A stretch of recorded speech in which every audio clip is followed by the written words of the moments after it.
L'acteur américain Kirk Douglas a 100 ans, immense star d'Hollywood, considéré comme l'un des derniers monstres sacrés.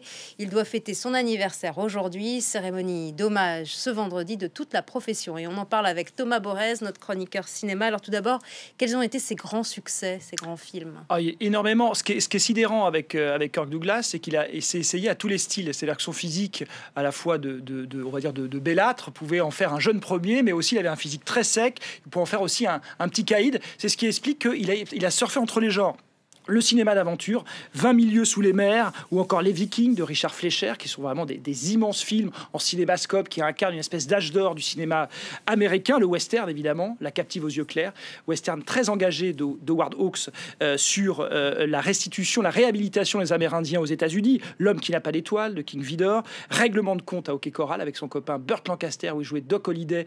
On se souvient d'une prestation assez époustouflante, ou encore Le dernier train de Gun Hill de John Sturges. Alors, ce qu'on peut retenir aussi, c'est deux collaborations emblématiques. La première avec Stanley Kubrick. Ça commence dans les années 50, en 52 avec Les Sentiers de la Gloire, en 57, pardon.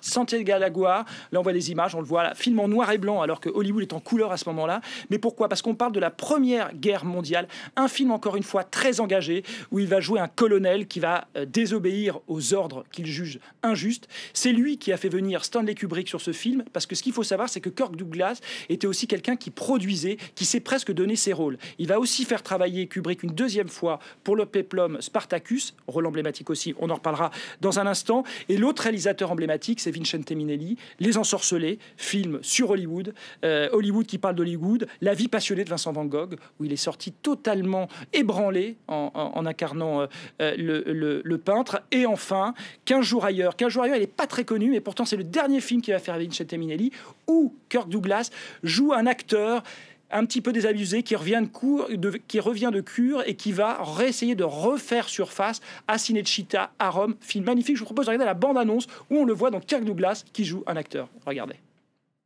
Now, producer John Houseman and director Vincent Minnelli reveal the fascinating story of Rome's international film set. Like the incredible rise and fall of famous screen lover Jack Andrus, vividly portrayed by Kirk Douglas. For Jack's 2 weeks in another town, he was torn between a lost love and a new love. I like girls with black eyes, soft mouth. Voilà, si j'ai passé cet extrait, alors le film, il faut le dire, pour ceux qui ne l'auraient pas vu, et à mon avis vous êtes beaucoup, parce que c'est pas un film très très connu, déjà il est magnifique, il existe en DVD aux éditions Wildside, donc dans toutes les bonnes librairies et autres magasins, vous pouvez vous procurer 15 jours ailleurs. Non, on est en 1962 quand il fait ce film. Là, je parlais de l'histoire du film, de cet acteur un petit peu déchu. Et c'est intéressant parce qu'on est dans une période charnière à Hollywood où arrive ce qui va arriver, le nouvel Hollywood, c'est-à-dire que la politique des studios vacille d'une certaine manière et on va voir arriver de nouveaux réalisateurs et de nouveaux acteurs comme Robert De Niro et j'en passe. Et c'est vrai que là, en jouant cet acteur un petit peu déchu, d'une certaine manière, Kirk Douglas exprime la mutation qui va opérer à Hollywood. Et c'est surtout une période où Kirk Douglas va un petit peu, non pas disparaître de l'affiche, mais on sent que sa carrière est derrière lui. Je dirais que c'est l'un de ses plus beaux rôles et c'est un de ses derniers grands rôles, mais ça, c'est très subjectif. Alors, son père était par ailleurs chiffonnier. Il venait d'une famille de migrants juifs. En quoi incarnait-il le mythe américain?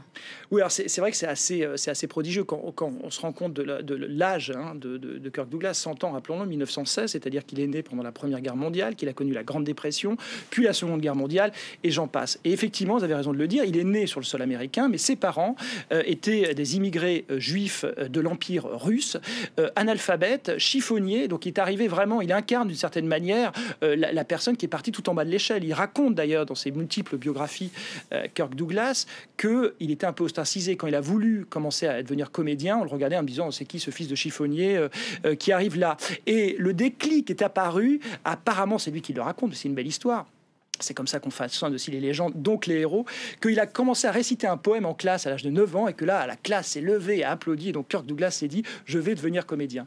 Il incarne, oui, le héros américain, puisqu'effectivement, c'est ce qu'on appelle le self-made man. C'est celui qui arrive sur le sol américain d'une certaine manière et qui va traverser. Ce qui est bien avec Kirk Douglas, c'est qu'il sera toujours très engagé, on en parlera tout à l'heure, mais c'est ça qui en fait aussi un héros. Il n'a jamais brossé Hollywood ni l'Amérique dans le sens du poil. Il a toujours fait des rôles, je le disais tout à l'heure, très engagés. Et puis, toujours des rôles en clair-obscur, c'est-à-dire que c'était à la fois des héros, mais parfois il jouait des méchants. Et ça, c'est une manière de traiter le héros, voire l'anti-héros américain.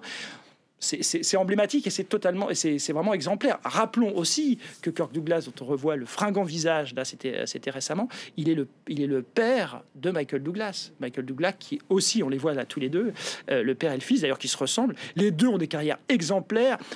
Michael Douglas sera aussi producteur. Bref, c'est une saga familiale, une belle saga familiale à l'américaine. Alors, vous l'avez dit, c'est un artiste engagé. Il a d'ailleurs pris position de manière assez forte contre Donald Trump pendant la campagne présidentielle américaine. Voilà, c'était juste après l'élection. Donc, c'est vrai que lui, on a tendance à le qualifier, Kirk Douglas, comme le Twitter, le tweetos, l'utilisateur de réseaux sociaux le plus âgé. Et c'est vrai qu'il n'hésite pas, encore aujourd'hui, donc à envoyer quand ça lui plaît pas. Et c'est vrai que Donald Trump, il a fait un discours et un texte surtout assez virulent où il expliquait en gros que quand il entendait Donald Trump, ça lui faisait ressurgir l'an passé, les années 30 et donc l'ascension d'Hitler au pouvoir. Alors c'était extrêmement violent. En même temps, Kirk Douglas, qui a connu d'une certaine manière cette époque, peut vraiment en témoigner. Donc vraiment démocrate, ça on s'en doutait, mais alors violemment anti-Trump.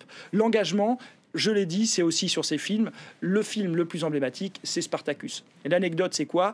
On fait Ben-Hur. C'est Charlton Heston qui obtient le rôle de Ben-Hur. Kirk Douglas est vexé, décide de produire lui-même son péplum. Il va le faire, ça va s'appeler Spartacus. Tournage rocambolesque avec Anthony Mann qui est jeté de la réalisation. Kubrick arrive en renfort. Personnage emblématique. Ce qui est formidable, c'est que le scénario ne lui plaisait pas à quelques jours du tournage. Il a décidé de faire appel à Dalton Trumbo pour écrire le scénario. Dalton Trumbo, c'est quelqu'un qui a été totalement banni de Hollywood. Pourtant, il a eu déjà 2 Oscars. Pourquoi? Parce qu'il était communiste. Il y a eu la fameuse chasse aux sorcières où on décidait d'exclure d'Hollywood tous les communistes. Eh bien, Kirk Douglas va décider d'aller contre cet avis, va mettre Dalton Trumbo, lui faire écrire le scénario, et mieux que ça, le mettre au générique. Ça va être une révolution. Donc le film va être un succès, d'une certaine manière très humaniste par ce nom. Ensuite, Kennedy va être élu au pouvoir, et donc tout ça est une autre histoire. Tout ça pour dire que Kirk Douglas a vraiment accompagné à la fois les progrès, les vicissitudes du cinéma, mais aussi de l'époque et de l'histoire avec un grand H. C'est un formidable acteur. Il a 100 ans, il ne joue plus aujourd'hui parce qu'il est un peu revenu de tout, d'accidents vasculaires cérébrales, d'accidents de voitures, d'accident d'hélicoptère, enfin il est increvable, on le verra plus sûrement sur les écrans, en tout cas il a dit qu'il a arrêté sa carrière, mais sa plume est toujours acérée. Merci beaucoup Thomas Borès d'être venu nous parler de sa vie et de son parcours, merci.